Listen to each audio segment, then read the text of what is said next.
presenta Trinchera Empresarial TV, en guerra por nuestros empleos. Muy buenas tardes, señoras y señores. Soy Agustín Barrios Gómez. Estamos en otra edición de Trinchera Empresarial. Hoy toda la familia de Mundo Ejecutivo está de luto.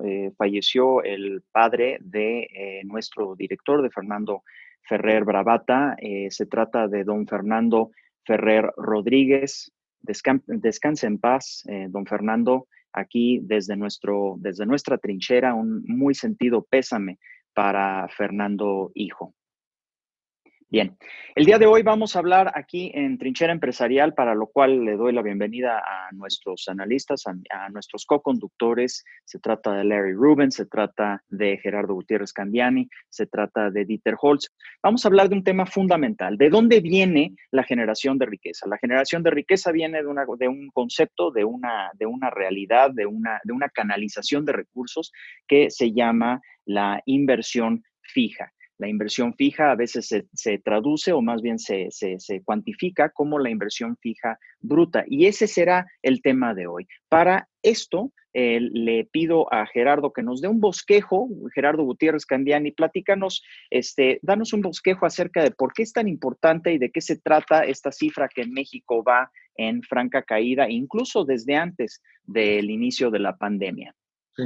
Bueno, yo me sumo al pésame a Fer y a toda su familia. Le mandamos un abrazo solidario para todos. Bueno, como tú bien dices, saludo también a Dieter, a Larry, por supuesto a ti, Agustín.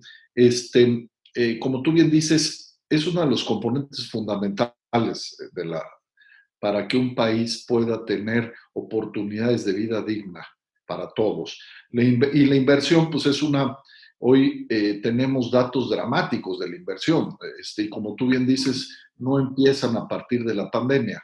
Yo creo que hay un parteaguas importante, ya viéndolos, haciendo un análisis, y creo que la decisión de no seguir con la obra del aeropuerto de la Ciudad de México, ahí se manda un mensaje. Yo creo que es un parteaguas muy importante para la inversión.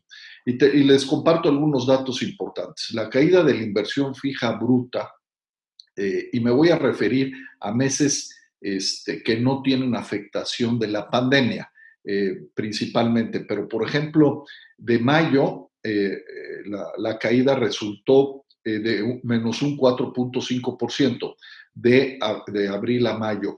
En abril tuvimos una de las caídas más importantes, del menos 29%. El comportamiento anual de la inversión fija bruta fue de más del 38%. En maquinaria y equipo, les voy a compartir algunos de los componentes, menos 44%. En construcción, del 34%. En la parte residencial cayó menos 36%, y en la no residencial el menos 30%. Compras nacionales se dio un declive del menos 54%. En importaciones, la reducción fue del menos 36%. En la parte del crecimiento que tiene que ver con la inversión privada, el menos 4% en el 2019, que fue la más pronunciada que se ha dado en los últimos tiempos. Entonces, yo creo que al final, como bien dices, Agustín, si todo esto viene arrastrándose por una serie yo creo que de decisiones que no mandaron señales positivas a la inversión, tanto nacional como extranjera. Y al final, yo creo que si no modificamos esta tendencia, no va a haber una recuperación en el 2021, ni en la inversión, ni en el crecimiento, ni en el empleo. Y como hemos dicho y hemos insistido muchas veces, lo que hay es un gran déficit de confianza que subyace ya en la parte de lo que está enfrentando nuestro país y de la percepción que tiene hoy el inversionista nacional y extranjero. Y yo creo que al final, como se ha destacado también a muchos analistas económicos, hay un retroceso. El nivel de inversión que se tiene hoy en México tiene un retroceso de 23 años. Tenemos el mismo nivel de inversión que lo tuvimos hace 23 años. Entonces, imagínate lo que se ha perdido pues en un año, 6, 8 meses. independientemente que tiene también, por supuesto, un impacto muy importante la crisis de salud, pero al final, lo que tú decías, sí hay que analizar. Yo creo que las decisiones y los mensajes que se han estado mandando han sido muy desafortunados. Yo sí estoy convencido que el parteaguas del aeropuerto, de la suspensión de la obra del aeropuerto de la Ciudad de México es muy importante y también, pues yo insistiría que si no recobramos y no mandamos los mensajes de certidumbre jurídica, de Estado de Derecho, de respetar la inversión y dejamos de tomar decisiones como las consultas que están al margen de la ley, pues yo creo que va a ser muy difícil recuperar la inversión.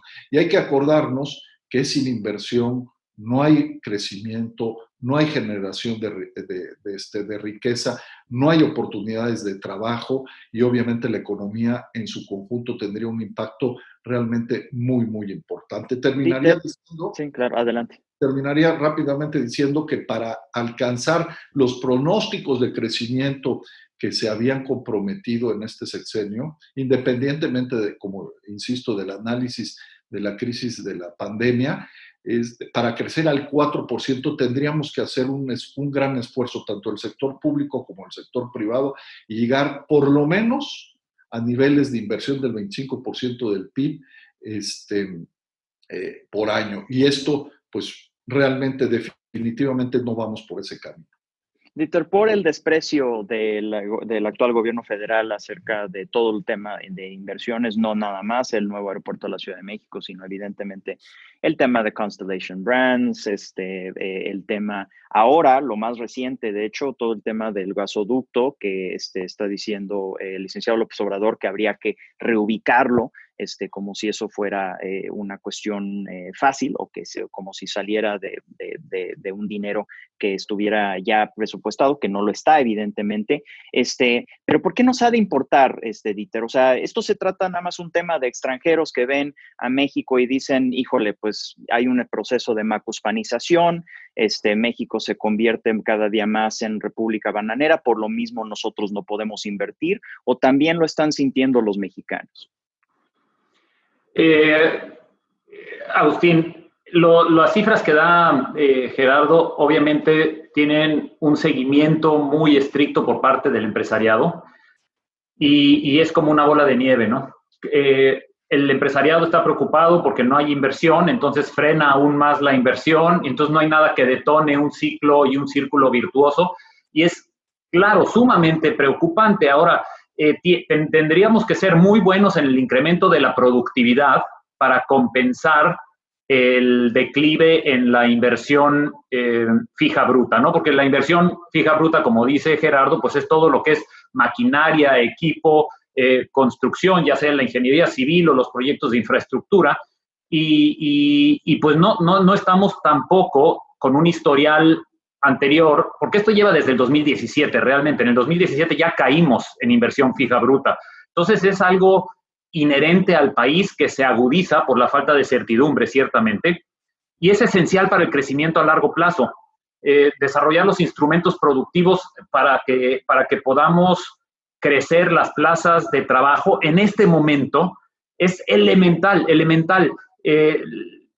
Ya quisiéramos que las empresas hubiesen percibido confianza y certidumbre de que su dinero se va a respetar, de que su dinero va a encontrar en una mayor productividad de más productos y servicios, pues más consumidores con mejores posibilidades de comprar sus bienes y servicios. En ese caso, pues hubieran empezado a invertir y quizá hasta hubieran sobreinvertido con un buen plan del gobierno, porque no se nos olvide que tenemos una informalidad tremenda, que la informalidad solo se combate con un incremento en inversión que fomente empleos de tiempo completo, empleos formales. Tenemos 13 millones de mexicanos sin trabajo o sin ingreso en abril nada más.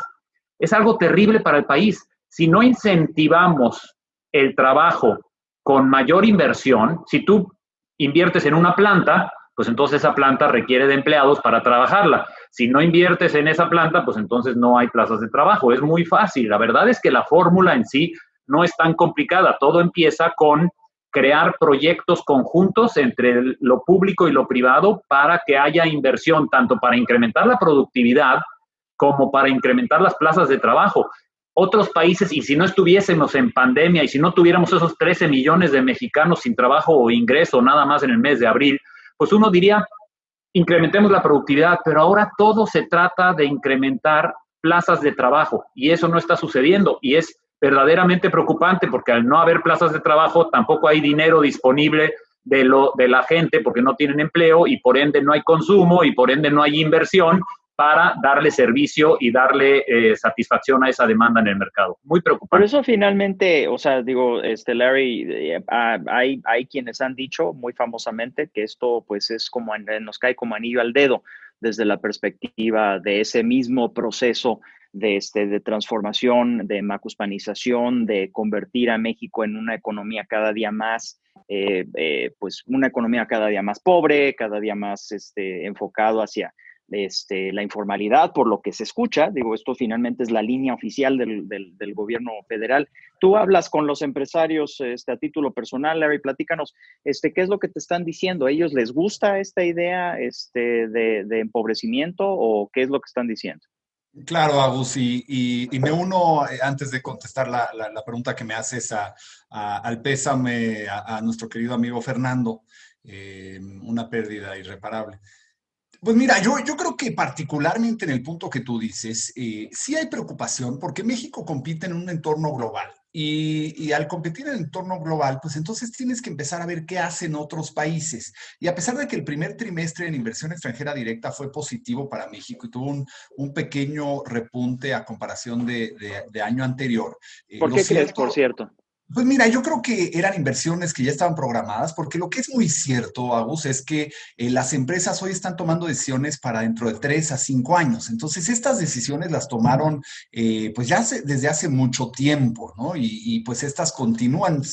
Obviamente, el nuevo Telecán, el TEMEC, le da un Estado de Derecho fortalecido a la inversión de Estados Unidos y a la inversión del mundo, porque las reglas no cambian si eres de Europa o eres de Asia necesariamente políticas públicas, ¿no? Pero creo que lo que se haga hoy y lo que se ha venido haciendo en los últimos meses sí tiene ya sea una afectación positiva o negativa, ¿no? Yo creo que puntos fuertes de México sin duda es pues la geografía, ¿verdad? Ese es natural porque México es la puerta de entrada a Latinoamérica o la puerta de entrada a América del Norte, ¿no? Y al mercado más grande del mundo que es Estados Unidos. También tienes una fuerza laboral bastante joven y numerosa que es positiva, pero ¿qué son los puntos débiles?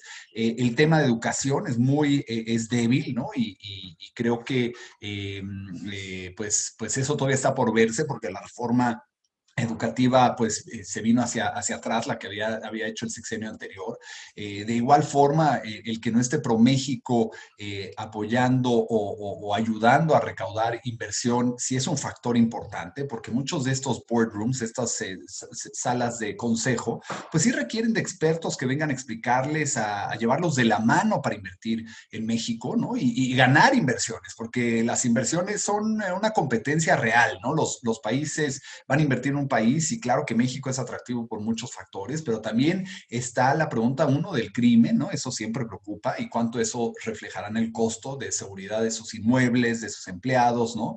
De igual forma está el que tengan certidumbres clave, el que sepan que no se hará un plebiscito, pues porque un grupo local que puede estar muy bien orquestado por políticos locales y no necesariamente por un interés de la zona ni el interés de la gente, puedan tumbar una inversión. Entonces, ese tipo de ejemplos que tú muy bien comentabas, ¿no? Como también lo que dijimos de Sama, ¿no? En las costas de Tabasco con Talos Energy. El cambiar las reglas y de repente firmas un contrato de esta modalidad y le quieres cambiar las reglas porque de repente pues encontraste que sí era productivo, ¿verdad? Y la empresa ya invirtió miles de millones a riesgo, pues esos no hablan bien, ¿no? Y creo que, y de igual forma, pues Gerardo fue uno de los principales promotores de las zonas económicas especiales, que creo que fue una iniciativa muy positiva, que son iniciativas muy buenas que hay que darle continuidad. Sí. Y Sí. definitivamente ahí eso yo creo que es lo que se está viendo ahorita en el extranjero. De hecho, ese es un gran punto.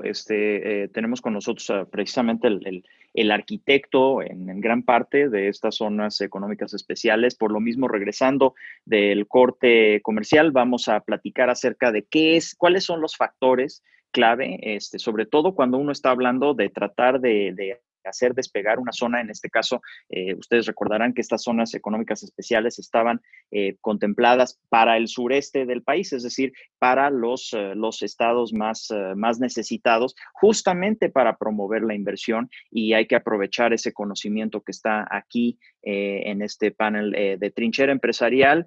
Nuevamente nos acompañan Dieter Holtz, nos acompaña Larry Rubin y Gerardo Gutiérrez Candiani. Después de este corte hablaremos de cuáles son los factores necesarios para que haya, pues, más que inversión fija bruta, para que haya desarrollo y bienestar económico para nuestro país. Les dejo nada más con la cifra el hecho de que México hoy ya perdió 10 años de desarrollo económico, es decir, estamos en este momento con cifras del PIB que teníamos en el 2010, hoy 2020, por toda una serie de factores, como dice una tía mía, todo el maldito conjunto. Vamos al corte comercial y regresamos aquí en Trinchera Empresarial. No se vayan.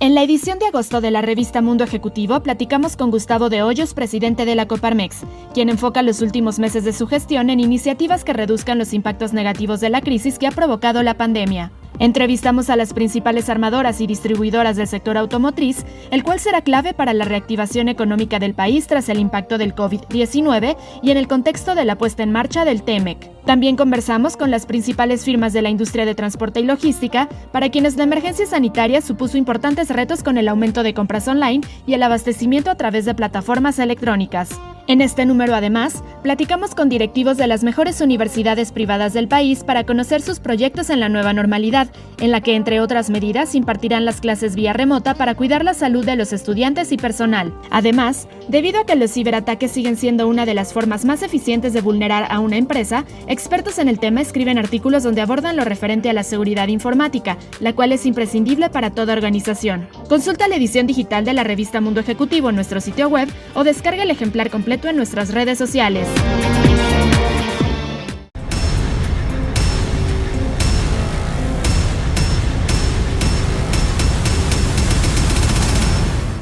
Bienvenidos de regreso aquí en Trinchera Empresarial. Estábamos hablando acerca del tema de la inversión fija bruta, y uno de los planes del sexenio anterior fue canalizar inversión fija bruta a una zona del país que no se ha visto integrada, las cadenas de valor que han generado tanta riqueza para la parte norte y para el bajío del país, este concepto de zonas económicas especiales, y justamente quien dirigió esa iniciativa durante varios años fue Gerardo Gutiérrez Candiani.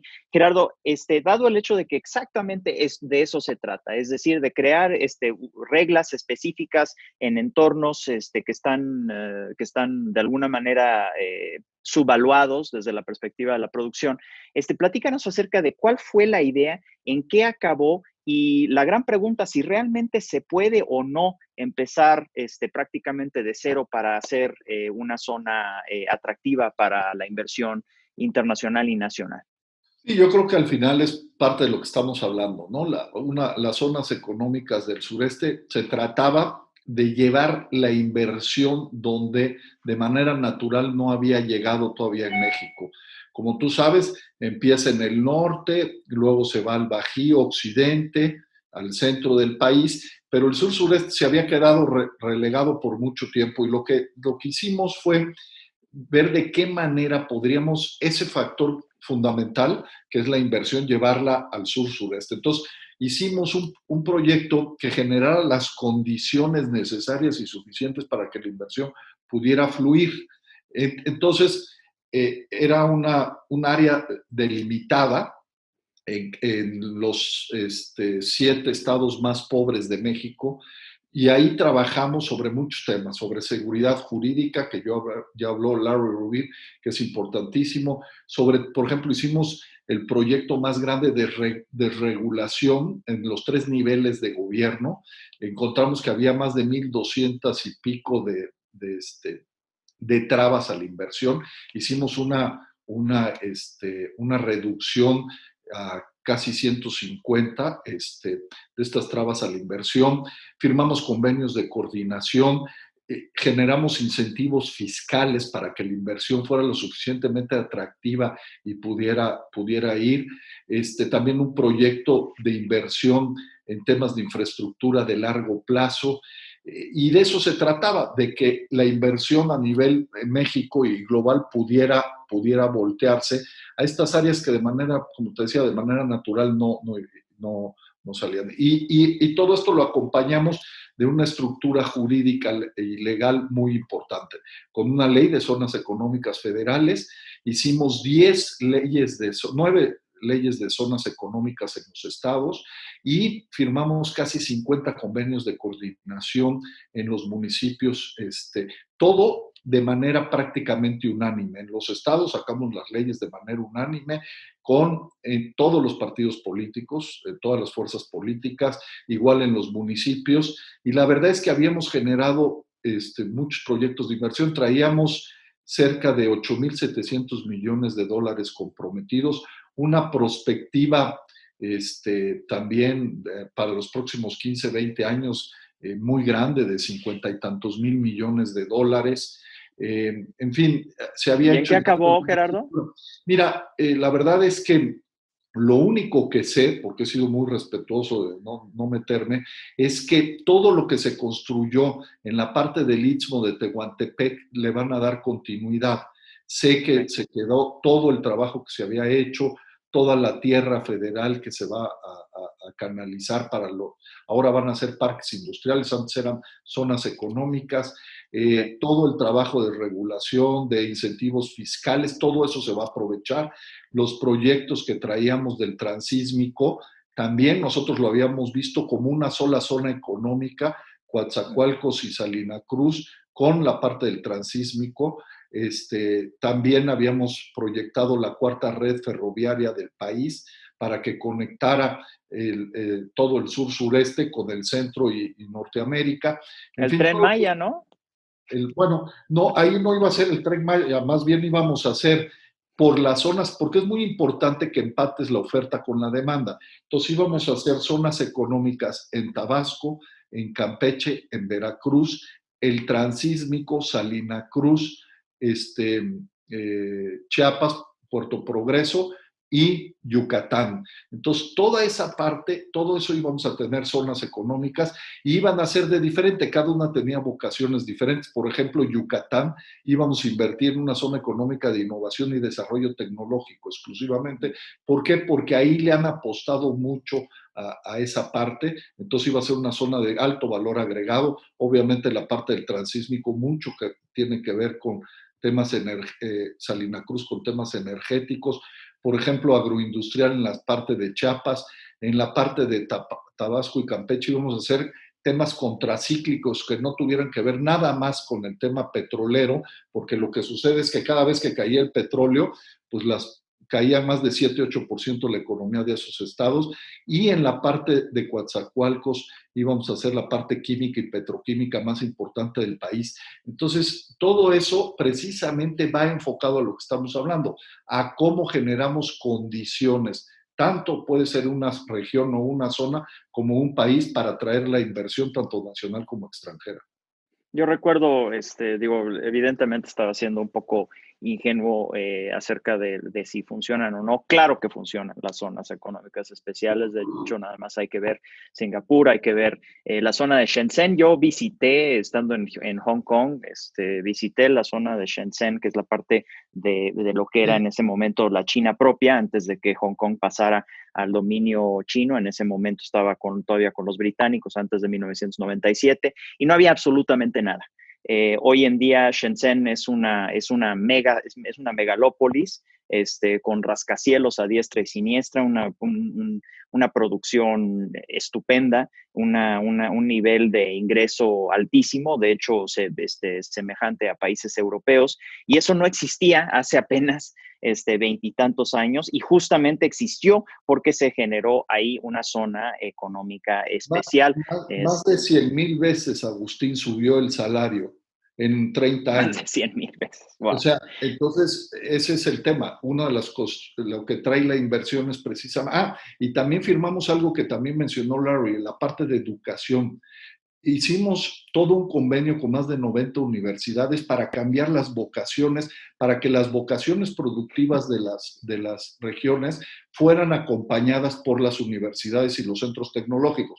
Porque lo que nos dimos cuenta es que, por ejemplo, las universidades o los tecnológicos, pues te daban carreras que no tenían nada que ver con la vocación natural de la zona. Entonces llegamos hasta firmar los convenios, a generar planes de estudio diferentes con una visión para que toda esa mano de obra que también se comentó, que tenemos ahí una ventaja comparativa clara, pudiera ser capacitada de acuerdo a lo que íbamos a promover y lo que tenía mayor valor agregado y sobre todo más ingreso para la gente. O sea, al final era cambiar las condiciones de vida y generar oportunidades históricas y únicas para el sur-sureste que no lo había tenido.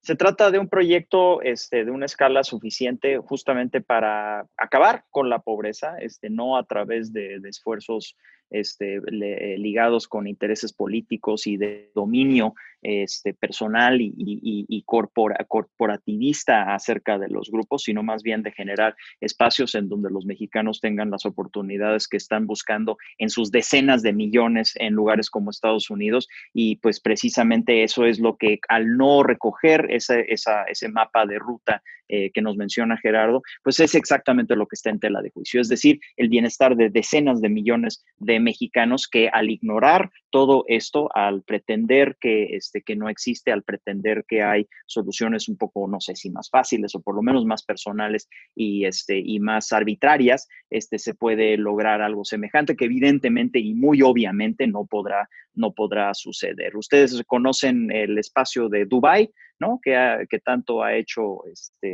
ha causado noticias por tener la torre más alta del mundo, por tener un desarrollo bestial en una zona que realmente no tiene absolutamente ninguna otra vocación. Para efectos prácticos, esa es una zona económica especial. ¿Por qué? Porque dentro de los principados árabes que constituyen esta unión de Emiratos, justamente Dubái era la que menos petróleo tenía, entonces se tenía que basar sobre una ventaja competitiva, una ventaja comparativa que desarrollaron ellos mismos, haciéndole un régimen especial justamente para el tema financiero que brindara la certidumbre, y a partir de entonces se vuelven el foco de inversión del mundo árabe o uno de los principales y desarrollan esta ciudad de cero, esta ciudad de la nada, que hoy en día es uno de los ejemplos desde la perspectiva de desarrollo urbano, de desarrollo, de generación de riqueza.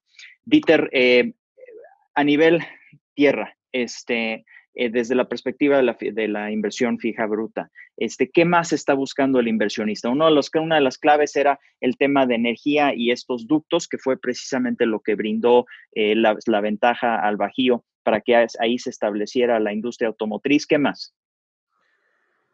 Sí, mira, Agustín, volviendo un poco al tema, nada más para concluirlo, quizá muy interesante lo de Gerardo, y yo recuerdo una reunión que tuvimos con el ingeniero Alfonso Romo, Gerardo y yo, donde había todavía, antes de entrar a este gobierno, había pues un convencimiento pleno de ese proyecto. Así es que, si no es para otra cosa más que para felicitar a Gerardo por lo bien estructurado que estaba.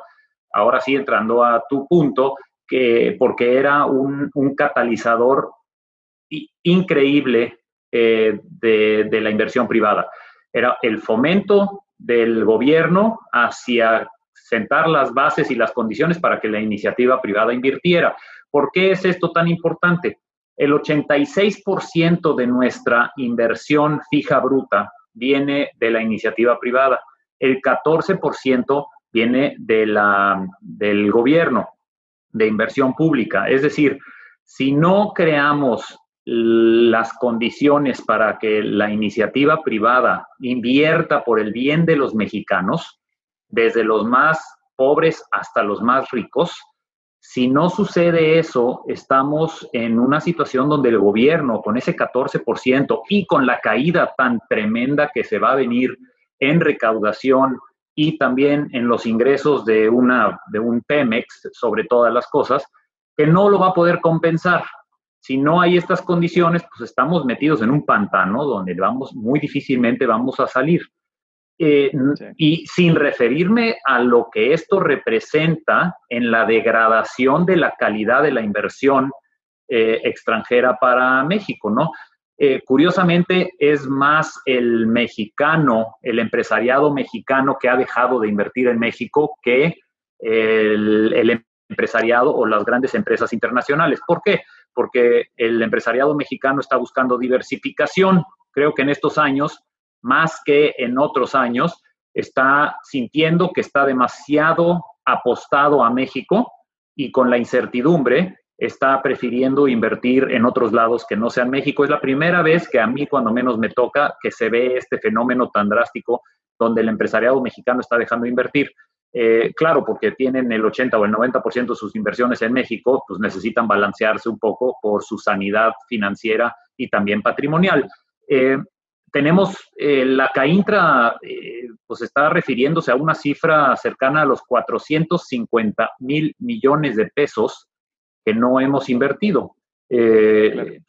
Esto se empata con las cifras que Gerardo nos dio en un inicio, pues realmente preocupante lo que se hubiera podido hacer con 450,000 millones de pesos, ¿no? Claro. Entonces son cifras, o sea, todas estas son cifras suficientes en el mediano plazo para, pues básicamente para sacar a México de subdesarrollo. Es decir, estamos hablando de la diferencia, nada más, luego se pierde. En ciertas zonas del país, las opciones entre la agricultura de supervivencia, es decir, la agricultura de subsistencia, de una pobreza que raya en el hambre, la diferencia entre eso y una vida económicamente digna, con acceso a todos los beneficios de una clase media internacional, es esa misma gente. Es decir, la persona que no va a participar, por ejemplo, en el entorno del lago de Texcoco, siendo un ingeniero en aeronáutica, un joven que pudiera haber tenido esa salida, hoy en día podría estar contemplando ser narcomenudista, hoy en día puede estar contemplando ser extorsionador. Entonces, al final del día, todo esto tiene una cantidad de repercusiones respecto del sufrimiento a nivel individual del mexicano que es difícil contemplar porque luego hablamos en estos términos técnicos y se pierde la dimensión humana, que es una dimensión bestial. Y eso solamente por decisiones que tienen que ver más con intereses políticos que las decisiones que deberían de tener acerca del interés nacional. Vamos a ir al corte comercial, regresamos para ver las perspectivas, porque finalmente México es un conjunto de zonas. La diferencia en el PIB per cápita, por ejemplo, del sureste con respecto del norte es más o menos de 4-1. ¿Y por qué? ¿Y cuáles son esas perspectivas, dado el hecho de que el entorno a nivel nacional está tan mermado? Vamos al corte comercial, regresamos con esto en Trinchera Empresarial.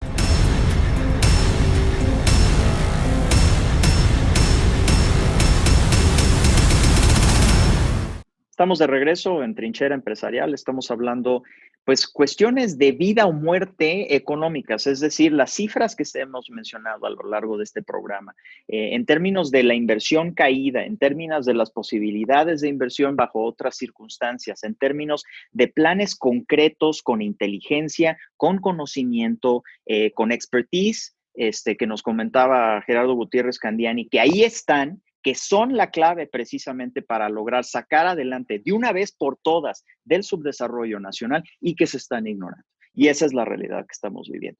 Dieter, no todo es falta de inversión, ¿verdad? Sí hay segmentos en donde esto se está dando. Platícanos. Sí, está muy claro que la incertidumbre se apoderó del ánimo de inversión. Tenemos un medidor que transparenta sus números, ¿no? Que es la Bolsa Mexicana de Valores. Y se ve claramente qué está sucediendo en inversión. Por un año completo, utilicemos el 2019, obviamente nada más está empeorando la situación en el 2020, pero en el 2019 más de la mitad de las empresas, esto no se había visto en época reciente, más de la mitad de las empresas cotizando en la Bolsa Mexicana de Valores redujeron su gasto en inversión de propiedades, plantas y equipo. Para mencionar algunas, el grupo aeropuertario del Centro Norte, Kimberly-Clark, Cementos Chihuahua, todos ellos han reducido a la mitad o más sus inversiones productivas. Igualmente un Bimbo, Carso, Azteca, Alsea, América Móvil. Sin embargo, hay algunas empresas que sí han subido sus inversiones y han decidido expandir sus posicionamientos esperando una recuperación futura o viendo una nueva dinámica dentro de los segmentos socioeconómicos en México y dónde va a haber más volumen y dónde va a haber más gente en los estratos sociales. Y se ve que un Electra, por ejemplo, ha subido 16% su inversión el año pasado. Gruma ha subido 55% su inversión productiva. O sea, tortillas, tortillas, bienes, agiotistas, o sea, digo, en el sentido de que se pagan los, sí, los electrodomésticos, ¿no? Electra, acuérdate que tiene dos negocios principales. Uno es la venta de electrodomésticos y la otra es el financiamiento, ¿no? Entonces, por ambos lados se está viendo, por un lado, que se van a necesitar electrodomésticos y la gente pues, va a tener que acudir a Electra en lugar de irse a las grandes marcas. Claro. Y por otro lado, que se va a financiar más, ¿no? Cuervo con sus bebidas alcohólicas ha incrementado 151% su inversión. Pero eso es por exportación de tequila, ¿no? Que ha subido bastante. Tiene mucho que ver con la exportación, pero también el consumo de las marcas de menor valor, las marcas de batalla de Cuervo, son las que más están creciendo. De hecho, se está viendo una tendencia a la baja en las marcas premium y una alza en las marcas, digamos que de más volumen. Un Walmart subió 14% o 20 mil millones de pesos su inversión en el 2019 y Megacable porque pues se está viendo que hay más suscriptores a costos bajos en lugar de los streamings de premium o de los satelitales premium, ¿no? Es decir, se están adaptando a una nueva realidad en donde México va a ser más pobre, básicamente. Pues mira, se puede leer de dos maneras. Uno, se puede leer que algo muy necesario en México va a suceder, que la gente con menores ingresos va a tener más ingreso disponible para el gasto, pero por lo general las empresas no leen eso, sino que leen ya sea invertir en el segmento premium o invertir en el segmento más utilizado por la clase media baja y clase baja, por una expansión del volumen. Acuérdate que una inversión productiva normalmente la haces porque va a haber más volumen, no necesariamente porque va a haber en una persona pudiendo comprar más, sino que va a haber más personas pudiendo comprar. Todo el mundo se queda al mismo nivel, pero hay más personas comprando ciertos productos. Y creo que eso es lo que está leyendo este tipo de empresas, preparándose para que haya un mayor número de consumidores en el segmento medio, bajo y bajo. Claro. Larry, finalmente el subdesarrollo es trabajo de todos los días, ¿no? O sea, es decir, hay que ser muy consistente en los errores que se cometen.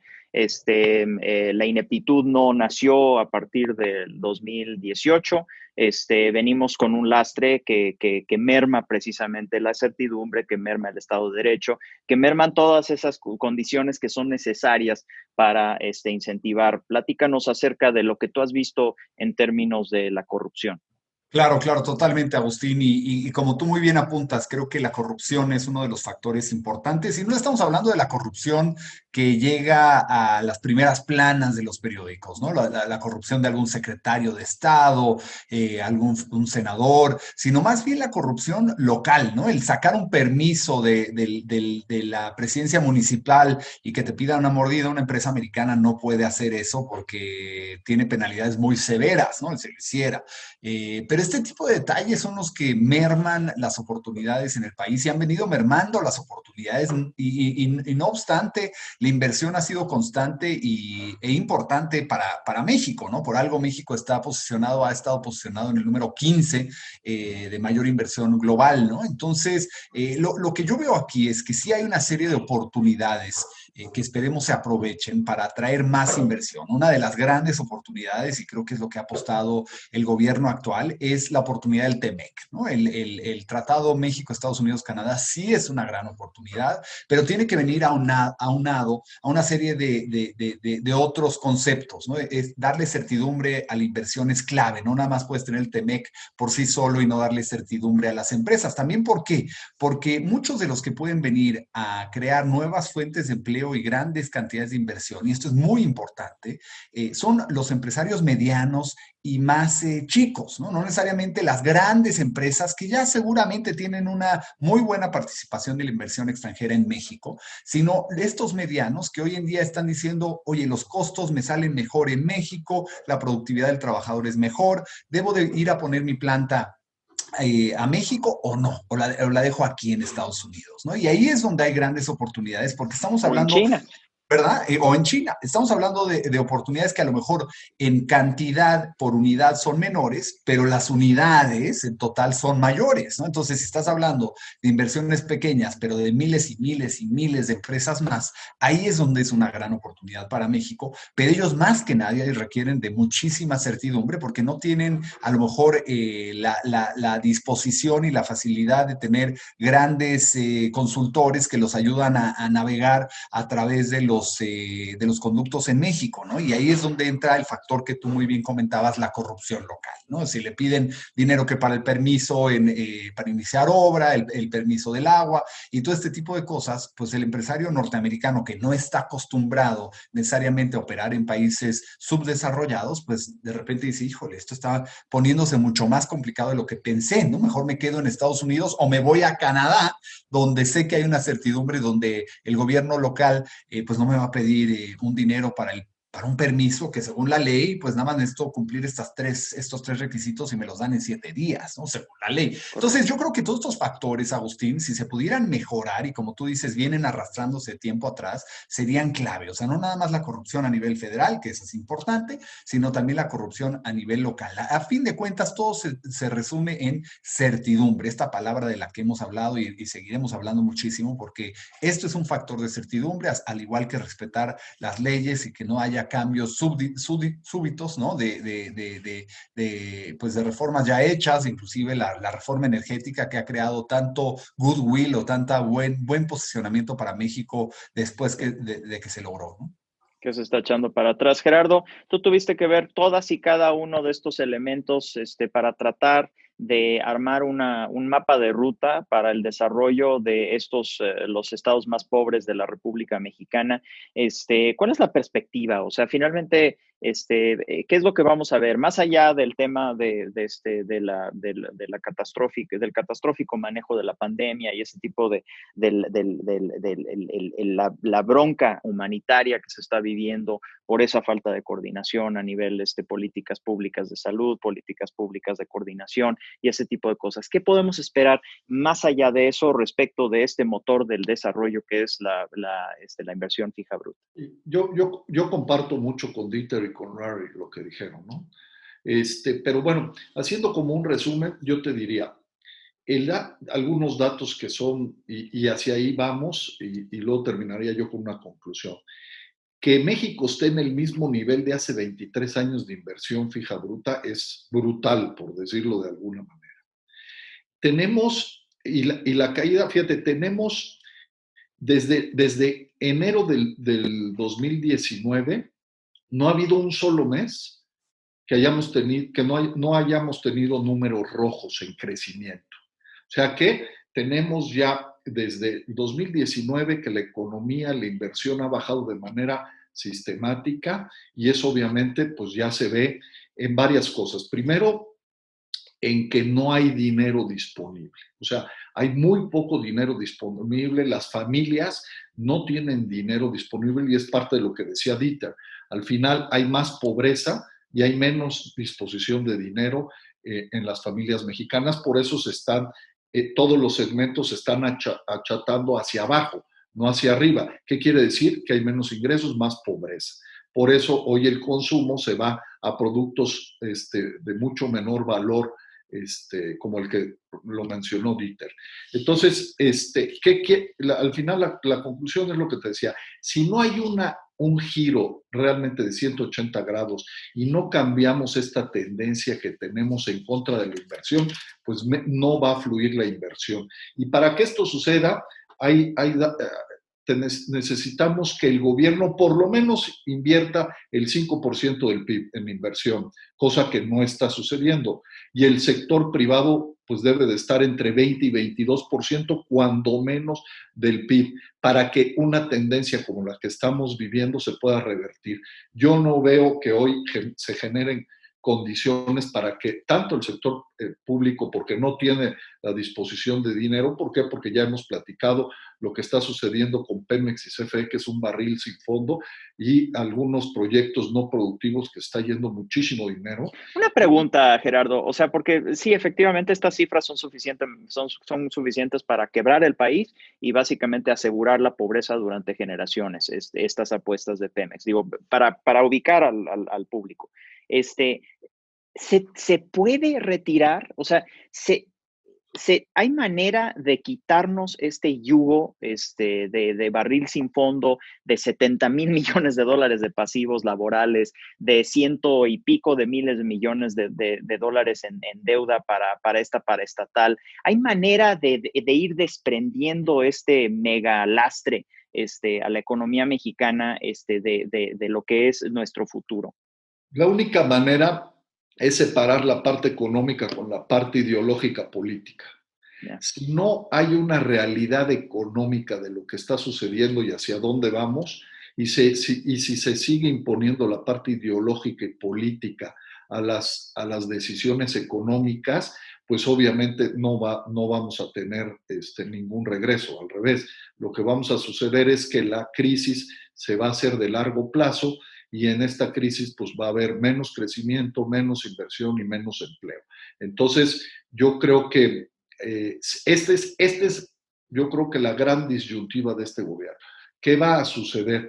O sea, si nos vamos a ir a un modelo, como lo hemos dicho, un modelo económico que tiene que ver con el populismo, con el clientelismo y con el manejo de la pobreza, o un modelo económico que genere riqueza, oportunidades y empleo bien remunerado. Entonces, ahí está la rayita, Agustín, entre la separación de lo económico a lo político, ¿no? Que eso ya lo habíamos de alguna manera separado y logrado en los últimos 20 años, ¿no? Durante toda la historia del país siempre fueron acompañados estas dos situaciones, y en la época neoliberal, yo creo que una de las cosas muy rescatables es esta separación entre la lógica política y la lógica económica, que de alguna manera tienen dos dimensiones completamente diferentes. Entonces, sin embargo, la cleptocracia fue tal que descalificó los esfuerzos de inteligencia, los esfuerzos de valor técnico y de conocimiento precisamente para el desarrollo que se llevaban. Esa es la gran bronca. O sea, lo que decía Larry a nivel local, pues eso a nivel nacional, con toda esa pornográfica corrupción, descalificó lo que fue el uso de la inteligencia para manejar la economía. Eso es catastrófico desde esa perspectiva. Sí, porque por desgracia al final, como bien comentaste, la corrupción acabó siendo el mal que todo lo bueno que tenía que ver con la lógica económica, con la parte técnica, con esta separación de la toma de decisiones, que la parte económica tiene una lógica muy diferente a la parte política y clientelar, pues eso ya lo habíamos logrado y se separó. Y que al final terminaría diciéndote, Agustín, a Larry y a Dieter, que si no hay esa separación, no va a haber inversión. ¿Por qué? Porque no vamos a tener certidumbre jurídica, no va a haber Estado de Derecho, no le vamos a apostar a la inversión y vamos a seguir tomando decisiones que no son las correctas y no van en el sentido que al final es... Sobre todo, perdón por interrumpir, Gerardo, tienes toda la razón, y sobre todo que el mundo hoy en día es muy chico y hay muchas alternativas de inversión. No es la única como hace quizá 20 o 30 años donde nada más veías el conocimiento del mercado mexicano y no te quedaba otra más que invertir aquí. Ahora se amplía mucho tu posibilidad de invertir productivamente en otros lados, ¿no? Hasta en Canadá, ¿no? Que el terminar. TEMEC lo cubre. Efectivamente, Larry nos menciona Canadá. Al final, Gerardo Gutiérrez Candiani y Dieter Holtz, muchas gracias por, como siempre, estamos aquí, este equipo de Trinchera Empresarial como parte del equipo de Mundo Ejecutivo, y en nombre de ese equipo les agradezco mucho su atención. Hasta la próxima aquí en Trinchera Empresarial.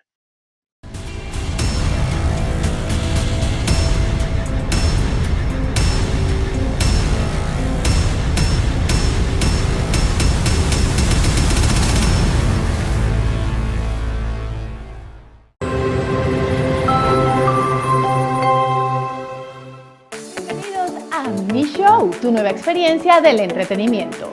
Disfrutarás con todos los sentidos las diversas opciones del espectáculo. Te ofrecemos un amplio catálogo en estrenos y on demand de lo más importante del teatro, cabaret, stand-up y comedia, que te harán vibrar a través de un amplio contenido digital.